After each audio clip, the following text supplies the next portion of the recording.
नमस्कार साथियों, बहुत बहुत स्वागत है आपका हमारे यूट्यूब चैनल सौरभ एकेडमी पर।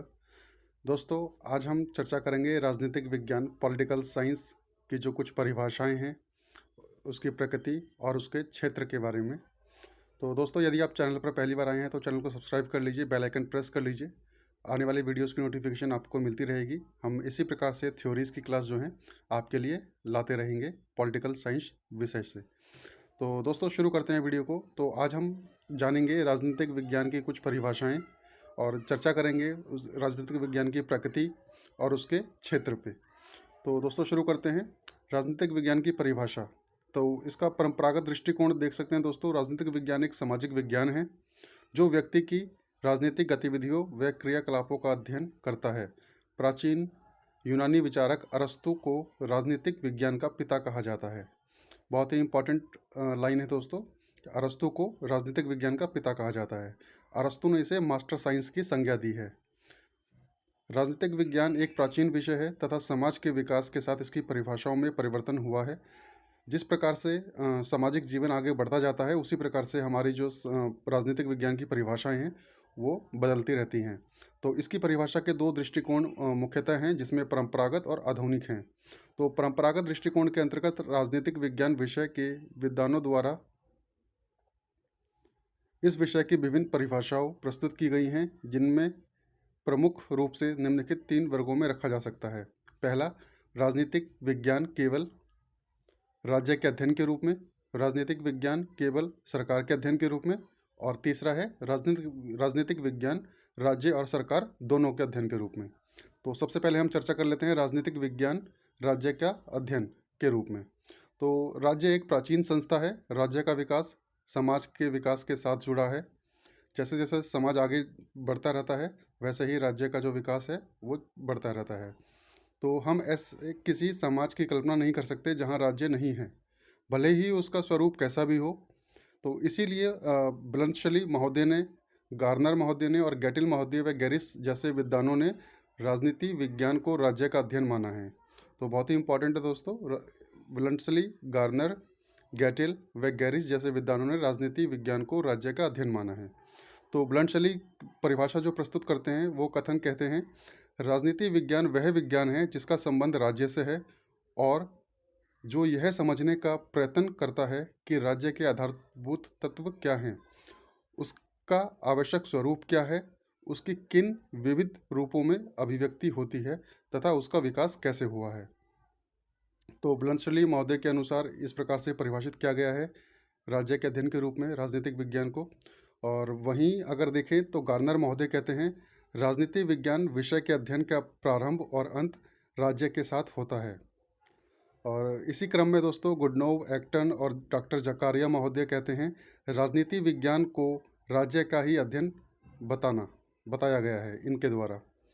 अब देख लेते हैं दोस्तों राजनीतिक विज्ञान सरकार का अध्ययन के रूप में। तो राज्य एक अमूर्त संस्था है दोस्तों। राज्य एक कृत्रिम व्यक्ति को माना जाता है राज्य को, तथा सरकार द्वारा ही राज्य की इच्छाओं के व्यवहारिक रूप दिया जाता है, क्योंकि राज्य स्वयं तो कुछ कर नहीं सकता क्योंकि वह कृत्रिम व्यक्ति है। तो इसलिए सरकार जो होती है वही राज्य की जो इच्छाएं होती हैं उनको व्यवहारिक रूप देती हैं। इसलिए सीले और लिकॉक आदि विद्वानों ने राजनीतिक विज्ञान को सरकार का ही अध्ययन कहा है। सीले के शब्दों में राजनीति विज्ञान उसी प्रकार के तत्वों का अनुसंधान करता है जैसे संपत्ति शास्त्र संपत्ति का, जीव शास्त्र जीव का, बीजगणित अंकों का तथा ज्यामिति शास्त्र स्थान एवं लंबाई चौड़ाई का करता है। तो इसी प्रकार लिकॉक का भी कहना है कि राजनीतिक विज्ञान सरकार से संबंधित विधा है। बहुत ही इंपॉर्टेंट परिभाषाएं हैं दोस्तों। अब हम देख लेते हैं दोस्तों राजनीतिक विज्ञान सरकार और राज्य दोनों का अध्ययन के रूप में। तो राज्य व सरकार दोनों समाज की महत्वपूर्ण राजनीतिक संस्थाएं हैं। ऐसी स्थिति में राज्य के बिना सरकार और सरकार के बिना राज्य का कोई अध्ययन पूर्ण नहीं हो सकता। यानी राज्य के बिना सरकार और सरकार के बिना राज्य जो है अधूरा है। तो फ्रांसीसी विचारक पॉल जेनेट ने इसी विचार को व्यक्त करते हुए कहा है कि राजनीति विज्ञान समाज विज्ञानों का वह अंग है जिसमें राज्य के आधार और सरकार के सिद्धांतों पर विचार किया जाता है। डिमॉक महोदय कहते हैं, राजनीतिक विज्ञान को इसी प्रकार परिभाषित करते हुए कि राजनीति शास्त्र का संबंध राज्य तथा उसके साधन सरकार से है। इस संबंध में गिलक्राइस्ट महोदय की परिभाषा है, राजनीति विज्ञान राज्य और सरकार की सामान्य समस्याओं का अध्ययन करता है। लास्की, गैटिल और आधुनिक युग के सभी लेखकों ने इसी मत का समर्थन किया है कि राजनीतिक विज्ञान जो है राज्य और सरकार दोनों का अध्ययन है। तो परंपरागत परिभाषाओं में मानवीय तत्व की अवहेलना की जाती है दोस्तों, लेकिन राजनीतिक विज्ञान की यह परिभाषा भी पूर्ण नहीं है, क्योंकि इसमें विषय के मानवीय पक्ष की अवहेलना की गई है। परंपरागत परिभाषाओं में केवल राजनीतिक संस्थाओं और जैसे राज्य व सरकार के अध्ययन पर जोर दिया गया है। यह बात निर्विवाद रूप से सत्य है कि किसी भी समाज विज्ञान और इसलिए राजनीतिक विज्ञान का अध्ययन उसके प्रसंग में मानवीय तत्व के अध्ययन के बिना पूर्ण नहीं हो सकता। इस संबंध में एनसाइक्लोपीडिया ऑफ सोशल साइंसेज में हरमन हेलर ने तो यहाँ तक यह कहा है कि राजनीतिक विज्ञान के संपूर्ण स्वरूप का निर्धारण उसकी मानव विषयक मौलिक मान्यताओं द्वारा ही होता है। अब राजनीतिक विज्ञान की परिभाषाएं हैं दोस्तों, वो देख लेते हैं दोस्तों। जैसे व्यवहारवादी दृष्टिकोण, जिसको आधुनिक दृष्टिकोण भी कहा जाता है, जिसको प्रस्तुत किया था डेविड ईस्टन ने। द्वितीय विश्व युद्ध के बाद का जो ज्ञान क्षेत्र है जिस प्रकार से बढ़ा था, उस समय इस दृष्टिकोण का प्रतिपादन 1969 में डेविड ईस्टन ने किया था। तो इस दृष्टिकोण के अंतर्गत दोस्तों अंतर अनुशासनात्मक इंटरडिसिप्लिनरी दृष्टिकोण के नाम से भी इसको जाना जाता है, व्यवहारिक दृष्टिकोण को। रॉबसन ने राजनीतिक विज्ञान का समाज में शक्ति का अध्ययन कहा है। कैटलिन लॉसवेल और कैपलान जैसे जो विचारक हैं दोस्तों, जो महोदय, इन लोगों ने जो परिभाषा दी है वो शक्ति को व्यापक अर्थ में ग्रहण किया है राज्य के संबंध में। अब देख लेते हैं दोस्तों राजनीतिक विज्ञान का क्षेत्र, इसका स्कोप क्या है। राजनीतिक विज्ञान का, पॉलिटिकल साइंस का स्कोप क्या है। तो यह एक विषय के क्षेत्र से हमारा आशय इस बात से होता है कि उस विषय के अंतर्गत किन किन बातों का अध्ययन किया जाता है, अर्थात उसकी विषय वस्तु क्या है। बहुत ही इंपॉर्टेंट है दोस्तों। वर्ष 1948 में संयुक्त राष्ट्र संघीय शैक्षणिक, वैज्ञानिक और सांस्कृतिक संगठन यूनेस्को, जिसका संक्षिप्त रूप यूनेस्को है, united nations educational science and cultural organisation के तत्वाधान में समस्त विश्व के राजनीतिक विज्ञान के पंडितों का एक सम्मेलन हुआ, जिसमें यह निर्णय लिया गया कि राजनीतिक विज्ञान के क्षेत्र के अंतर्गत निम्नलिखित विषय सम्मिलित समझे जाने चाहिए। बहुत ही इंपॉर्टेंट है दोस्तों। पहला, राजनीति के सिद्धांत, राजनीतिक सिद्धांत तथा राजनीतिक विचारों का इतिहास। दूसरे पर राजनीतिक संस्थाएं आती हैं, जिसमें संविधान, राष्ट्रीय सरकार, प्रादेशिक तथा स्थानीय शासन और तुलनात्मक राजनीतिक संस्थाएं जो होती हैं। तीसरे पर राजनीतिक दल, दबाव समूह एवं लोकमत। तो राजनीतिक दल जो पॉलिटिकल पार्टीज होती हैं, दबाव समूह, प्रेशर ग्रुप्स जो होते हैं या समुदाय, नागरिकों का सरकार व प्रशासन में भाग लेना, और लोकमत, पब्लिक ओपिनियन भी इसमें शामिल है। चौथे पे है दोस्तों हमारा अंतर्राष्ट्रीय संबंध, इंटरनेशनल रिलेशन। तो अंतर्राष्ट्रीय संबंध, अंतर्राष्ट्रीय विधि, अंतर्राष्ट्रीय संगठन और प्रशासन इसमें सम्मिलित है। क्षेत्र के संबंध में यूनेस्को सम्मेलन द्वारा अपनाया गया उपयुक्त दृष्टिकोण निश्चित रूप से अधिक महत्वपूर्ण है। विभिन्न विद्वानों तथा यूनेस्को सम्मेलन द्वारा राजनीतिक विज्ञान के संबंध में जो विचार व्यक्त किए गए हैं, उनके आधार पर कहा जा सकता है कि राजनीतिक विज्ञान के क्षेत्र के अंतर्गत प्रमुख रूप से निम्न बातें आती हैं। तो पहला है दोस्तों मानव अध्ययन। तो मानव अध्ययन में कैटलिन महोदय कहते हैं, राजनीतिक विज्ञान नियंत्रक एवं नियंत्रित के व्यापक संबंधों का अध्ययन है। दूसरा है दोस्तों राज्य का अध्ययन। तो अरस्तु ने राज्य के अध्ययन के संबंध में कहा है, राज्य की उत्पत्ति जीवन के लिए हुई है और सद जीवन के लिए उसका अस्तित्व बना हुआ है। बहुत ही महत्वपूर्ण कथन है दोस्तों। जो अरस्तु कहते हैं कि राज्य की उत्पत्ति जीवन के लिए हुई है और सद जीवन के लिए उसका अस्तित्व बना हुआ है। और इसी प्रकार गैटिल के शब्दों में कहा है गैटिल महोदय ने कि राजनीतिक विज्ञान राज्य कैसा है रहा है की ऐतिहासिक खोज, राज्य कैसा है का विश्लेषणात्मक अध्ययन और राज्य कैसा होना चाहिए की राजनीतिक व नैतिक परिकल्पना है। बहुत ही इंपॉर्टेंट कथन है दोस्तों गैटिल का महोदय का कि राजनीतिक विज्ञान राज्य कैसा रहा है, राज्य कैसा है और राज्य कैसा होना चाहिए। हमारा तीसरा पॉइंट है दोस्तों सरकार का अध्ययन। तो लुई 14वें जैसे शासक ने कहा है कि मैं ही राज्य हूँ, आई एम द स्टेट, जैसी गर्वपूर्ण बात कही है। चौथे पे आप देख लीजिए दोस्तों, स्थानीय, राष्ट्रीय और अंतर्राष्ट्रीय समस्याओं का अध्ययन इसमें शामिल है। पाँचवें पे देख लीजिए, राजनीतिक दलों तथा अन्य दबाव गुटों का अध्ययन इसमें शामिल है।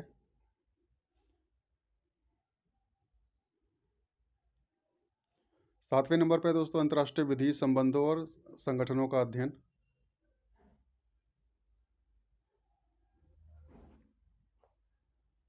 अब हम बात करते हैं दोस्तों राजनीतिक विज्ञान के क्षेत्र के संबंध में आधुनिक दृष्टिकोण। तो आधुनिक दृष्टिकोण क्या है दोस्तों? इसमें देखिए, परंपरागत रूप में यह समझा जाता है कि व्यक्तियों का राजनीतिक जीवन, राज्य और अन्य राजनीतिक संस्थाएं ही राजनीतिक विज्ञान के अध्ययन का विषय हैं। लेकिन युद्धोत्तर काल यानी द्वितीय विश्व युद्ध के बाद, जो 1945 के बाद, विशेषता अभी हाल ही के वर्षों में इस दृष्टिकोण की कटु आलोचना भी की गई है। द्वितीय विश्व युद्ध के पूर्व भी ग्राम बालास, A.F. बेंटले, कैटलिन लासवेल आदि विचारकों ने इस बात का प्रतिपादन किया था कि हमारे विषय का अध्ययन केंद्र राजनीतिक संस्थाओं की अपेक्षा इन संस्थाओं की चालक शक्ति मानवीय व्यवहार को बनाया जाए। युद्धोत्तर वर्षों में इस प्रवृत्ति ने एक व्यापक और क्रांतिकारी रूप ग्रहण कर लिया है और इस प्रवृत्ति के प्रमुख प्रणेता डेविड ईस्टन, जिन्होंने व्यावहारिक आंदोलन की संज्ञा दी है। इसी क्रम में दोस्तों, रॉबर्ट ए डेहल ने लिखा है, राजनीति आज मानवीय अस्तित्व का अपरिहार्य तत्व बन चुका है। प्रत्येक व्यक्ति किसी न किसी रूप में किसी न किसी प्रकार की राजनीतिक व्यवस्था से अवश्य ही संबंध होता है। अब हम बात कर लेते हैं दोस्तों राजनीतिक विज्ञान का स्वरूप या प्रकृति। तो नेचर ऑफ पॉलिटिकल साइंस। क्या राजनीति विज्ञान विज्ञान है? तो ये हम देख लेते हैं दोस्तों, राजनीतिक विज्ञान विज्ञान के रूप में देख लेते हैं। यद्यपि हमारे अध्ययन के विषय को राजनीतिक विज्ञान नाम से संबोधित किया जाता है, लेकिन इस विषय को विज्ञान मानने के विषय में राजनीतिक विज्ञान के विद्वानों में बहुत ही अधिक मतभेद है। एक और Buckle, Comte, Maitland, Amos, Beard, Catlin, Mosca, Brogan, Burke आदि विद्वान हैं जो राजनीतिक विज्ञान को विज्ञान के रूप में स्वीकार नहीं करते। बहुत ही इंपॉर्टेंट है दोस्तों कि कौन से विचारक जो हैं राजनीतिक विज्ञान को विज्ञान के रूप में स्वीकृत नहीं कर सकते, वो देख लीजिए आप। उसके बाद जो अरस्तु इसे सर्वोच्च विज्ञान की संज्ञा देता है और बर्नार्ड शॉ इसे मानवीय सभ्यता को सुरक्षित रख सकने वाला विज्ञान कहता है। अरस्तु के अतिरिक्त बोंदा, Hobbes, Montesquieu, Bryce, Bluntschli, Jellinek, doctor Finer, Laski आदि अन्य विद्वानों भी इसे विज्ञान के रूप में स्वीकार करते हैं।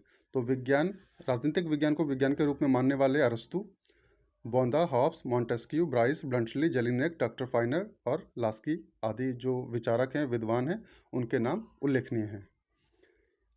इसी क्रम में दोस्तों, राजनीतिक विज्ञान का वैज्ञानिकता के विरुद्ध तर्क जो दिए जाते हैं वो काम्टे महोदय ने दिए हैं अपने शब्दों में, कि राजनीतिक विज्ञान के विशेषज्ञ उसकी अध्ययन विधियों, सिद्धांतों एवं निष्कर्षों के संबंध में एक मत नहीं है। इसमें विकास का निरंतरता का अभाव है। इसमें उन तत्वों का अभाव है जिसके आधार पर भविष्य के लिए ठीक निष्कर्ष निकाले जा सकें। तो इन विद्वानों ने अपने कथन के पक्ष में निम्नलिखित तर्कों को प्रस्तुत किया है कि सर्वमान्य तथ्यों का अभाव होता है, कार्य और कारण के निश्चित संबंध का अभाव है, इसमें पर्यवेक्षण और परीक्षण का अभाव है। जिस प्रकार लॉर्ड ब्राइस ने भौतिक विज्ञान में एक निष्कर्ष पर पहुंचने के लिए बार बार प्रयोग किया जा सकता है, लेकिन राजनीतिक विज्ञान में एक प्रयोग बार बार नहीं दोहराया जा सकता, क्योंकि उसी प्रकार की दशाएं दोबारा नहीं पैदा की जा सकती हैं। जैसे कोई नदी के एक ही प्रवाह में दोबारा प्रवेश नहीं कर सकता। तो बहुत ही कटु आलोचक हैं दोस्तों लॉर्ड ब्राइस, जो राजनीतिक विज्ञान को विज्ञान के रूप में नकारते हैं। तो उन्होंने कुछ इस प्रकार से कथन दिया है। चौथा है दोस्तों मानव स्वभाव की परिवर्तनशीलता, क्योंकि मानव स्वभाव परिवर्तित होता रहता है। अचूक माप की कमी, कोई एक परमानेंट या फिर एक स्टैंडर्ड इसका फॉर्मेट नहीं है कि हम उसको मेजर कर सकें। इसी क्रम में आगे देख लीजिए दोस्तों, बक्कल कहते हैं, बक्कल महोदय, ज्ञान की वर्तमान अवस्था में राजनीतिक विज्ञान को विज्ञान मानना तो बहुत दूर रहा, यह कलाओं में भी सबसे पिछड़ी हुई कला है। राजनीतिक विज्ञान को विज्ञान के रूप में आलोचना करते हुए बक्कल महोदय कहते हैं कि ज्ञान की वर्तमान अवस्था में राजनीतिक विज्ञान को विज्ञान मानना तो बहुत दूर रहा, यह कलाओं में भी सबसे पिछड़ी हुई कला है। तो इसी बात को मैटलिन ने अपनी व्यंग्यमयी भाषा में इस प्रकार कहा है कि जब मैं राजनीतिक विज्ञान शीर्षक के अंतर्गत परीक्षा प्रश्नों को देखता हूँ तो मुझे प्रश्नों के प्रति नहीं वरन शीर्षक के प्रति खेद होता है। तो देखिए दोस्तों, किस प्रकार से जो आलोचक हैं इसके राजनीतिक विज्ञान को विज्ञान के रूप में नहीं मानते और क्या उन्होंने कथन प्रस्तुत किए हैं। दोस्तों इसी प्रकार अब हम देखते हैं राजनीतिक विज्ञान एक कला के रूप में। तो कुछ व्यक्ति ऐसा सोचते हैं कि कोई भी अध्ययन या तो विज्ञान की श्रेणी में आता है या कला की, लेकिन वस्तुतः ऐसा सोचना त्रुटिपूर्ण है। विलियम एसलिंगर ने ठीक ही लिखा है कि विज्ञान और कला का परस्पर विरोधी होना जरूरी नहीं है, कला विज्ञान पर आधारित हो सकती है। राजनीतिक विज्ञान के संबंध में यह बात पूर्णतः लागू होती है। राजनीतिक विज्ञान के कला के संबंध में विचारकों में बहुत अधिक मतभेद नहीं है। कला ऐसे ज्ञान को कहा जा सकता है जिसका उद्देश्य मानव जीवन को सुंदर बनाना हो। एक विचारक के शब्दों में सत्यम शिवम और सुंदरम की साधना ही कला है। इस अर्थ में राजनीतिक विज्ञान एक कला भी है और ब्लंशली जैसे अनेक विचारकों का तो यह कथन है कि राजनीतिक से विज्ञान की अपेक्षा कला को ही अधिक बोध होता है, यानी राजनीति से विज्ञान की अपेक्षा कला का ही अधिक बोध होता है। राज्य का संचालन किस रूप से हो, क्रियात्मक दृष्टि से यह कैसा व्यवहार करे, राजनीति पे इन समस्त बातों का प्रतिपादन होता है। तो निष्कर्ष के तौर पर कैटलिन महोदय कहते हैं दोस्तों, राजनीति का अर्थ विस्तार करते हुए उसे कला, दर्शन और विज्ञान तीनों मानता है। कैटलिन ऐसे विचारक हैं दोस्तों जो राजनीतिक को कला, दर्शन और विज्ञान तीनों मानता है। लाशवेल ने भी इसे कला, विज्ञान और दर्शन का संगम कहा है। अब दोस्तों बात कर लेते हैं राजनीतिक विज्ञान के अध्ययन का महत्व क्या है, इम्पॉर्टेंस ऑफ पॉलिटिकल साइंस, इसकी क्या उपयोगिता है। जैसे हमने ऊपर पढ़ा, अरस्तु ने राजनीतिक विज्ञान को सर्वोच्च विज्ञान, सुप्रीम साइंस का नाम दिया है तथा इस संबंध में अरस्तु का विचार था कि मानव जीवन को सुचारू रूप से चलाने के लिए राजनीतिक विज्ञान का अध्ययन सबसे अधिक उपयोगी है। राजनीति विज्ञान के अध्ययन का उपयोगिता अरस्तु के इस समय से आज से बहुत अधिक बढ़ गई है। राजनीति विज्ञान के अध्ययन की उपयोगिता की विवेचना प्रमुखतः निम्नलिखित रूप में की जा सकती है। पहला पॉइंट एक है पॉइंट मानव अधिकार एवं कर्तव्यों के ज्ञान। तो अरस्तु कहते हैं, एक स्थान पर अरस्तु महोदय कहते हैं, समाज द्वारा सुसंस्कृत मनुष्य सब प्राणियों में श्रेष्ठतम होता है, यानी उन्होंने मनुष्य को ही श्रेष्ठ प्राणी माना है। किंतु जब वह बिना कानून और न्याय के जीवन व्यतीत करता है तो सबसे अधिक भयंकर हो जाता है। यदि जिस समाज में कानून और नियम नहीं होते हैं तो वहाँ के जो मनुष्य होते हैं, व्यक्ति होते हैं, वो बहुत ही ज़्यादा भयंकर हो जाते हैं, दुराचारी हो जाते हैं। इसी क्रम में दोस्तों हम आगे देख लेते हैं। कुछ इम्पॉर्टेंट पॉइंट्स हैं दोस्तों जो मैंने मार्क किए हैं आप लोगों के लिए, तो वो इसमें से हो चुके हैं लगभग सभी। और इसमें जो आपका देख लीजिए, इसकी जो महत्व है, दूसरे नंबर पे है आपका मानवीय दृष्टिकोण को उदार बनाता है ये। तीसरे नंबर पे है राष्ट्रीय एवं संवैधानिक इतिहास का ज्ञान होता है इससे, क्योंकि राजनीतिक विज्ञान के अंतर्गत विभिन्न देशों के राष्ट्रीय एवं संवैधानिक इतिहास का भी अध्ययन किया जाता है। इस प्रकार के अध्ययन के आधार पर राजनीतिक विज्ञान को एक विद्यार्थी अपने देश के प्राचीन गौरव और असफलताओं का ज्ञान प्राप्त कर सकता है। चौथे नंबर पर है दोस्तों उत्तम प्रशासन कला का ज्ञान। तो सार्वजनिक प्रशासन राजनीतिक विज्ञान का ही एक शाखा है और इसमें उत्तम प्रशासन कला के संबंध में निरंतर खोज होती रहती है। प्रशासन को कुशल और जनहितकारी किस प्रकार बनाया जाए, सरकारी कर्मचारियों का चुनाव और प्रशिक्षण किस प्रकार से हो, आदि प्रश्नों का राजनीतिक विज्ञान में अध्ययन किया जाता है। तो दोस्तों आज की वीडियो में इतना ही।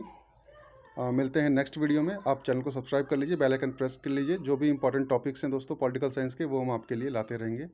बहुत बहुत धन्यवाद। Thank you.